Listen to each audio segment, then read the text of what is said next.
ঠিক অনেকে অনেক কথাই আসছে এখানে, সেটা হচ্ছে কুমিল্লা বা নোয়াখালী, বরিশাল, ওনাদের যে এলাকার প্রতি তাদের যে টান, তাদের মানুষের প্রতি যে তাদের যে কি বলে আগ্রহ বা সম্পর্ক, এটা কিন্তু আমাদের নর্থ বেঙ্গলে এটা কিন্তু এইটা নাই, সারাটা আমরা এদিকে অনেক দুর্বল।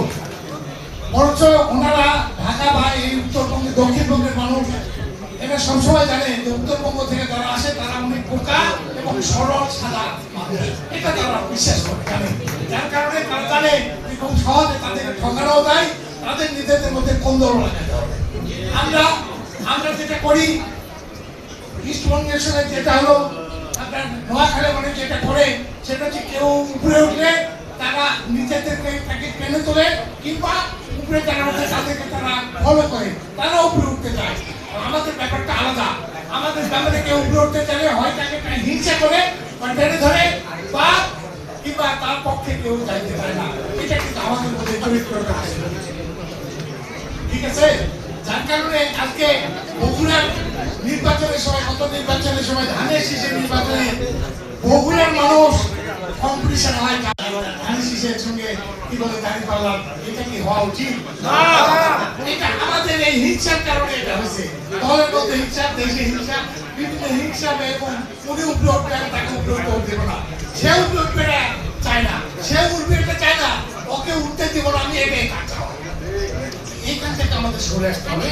আমরা চেষ্টা করবো আজকে এই যে সংগঠনটা হয়েছে, এই সংগঠনে আমাদের অনেক বুদ্ধিজীবী আছে, অনেক শিক্ষিত, আপনার কি বলে অনেক কি বলে আপনার যোগ্য মানুষ এই সংগঠনের সঙ্গে আছে, যারা ইচ্ছা করলে চাচ্ছি আমাকে, আমি তো এখানে অনেক যোগ্য মানুষ এসেছে, সেই যোগ্যতা মানুষ, কিন্তু আমাকে সেই ইনফরমেশন, সেই কাজগুলো আমাকে করাই নিতে হবে। কোনো জায়গায় কোনো সুযোগ থাকলে আমার নিতে দিতে হবে, বুদ্ধি দিতে হবে। আমাদের মূল উদ্দেশ্যটা ঠিক। আমি যে জায়গা থেকে আসি, আমাকে আজকে কৃতি সন্তান বলতেছে, আমি এখনো কোনো কৃতিত্ব দেখাতে পারিনি, কৃতি সন্তান হওয়ার মতো কোনো যোগ্যতা আমি দেখাতে পারিনি। এটা আমার শেষের দিকে দেখবো।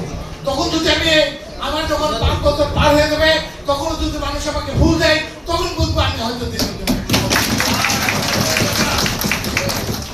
চেষ্টা করবো। আমার এই 5 বছরে আপনাদের সবার সহযোগিতা নিয়ে, সবার আপনারা যার যে দক্ষ মানুষ আছে তাদের এই দক্ষ, তাদের এই জ্ঞান নিয়ে আমি নিজেকে চেষ্টা করবো এলাকার কাজ করার জন্য। ইতিমধ্যে বগুড়া আমরা অনেক অবহেলিত। বিগত সরকার বগুড়ার নাম শুনলেন, বগুড়ার আমাদের চাকরি যারা করতেন তারা শান্তিতে ছিলেন না, বগুড়ার মানুষের চাকরি হতো না, কিংবা এলাকার উন্নয়ন হতো না। বাদিয়ালা হয়েছে অনেক হসপিটাল আছে, হসপিটাল অবস্থা খুব খারাপ। সামনে একটা হসপিটাল 2006 সালে আপনার এটা এমপি মধ্যে তখন এটা উদ্বোধন করেছেন, এখনো চালু হয়নি।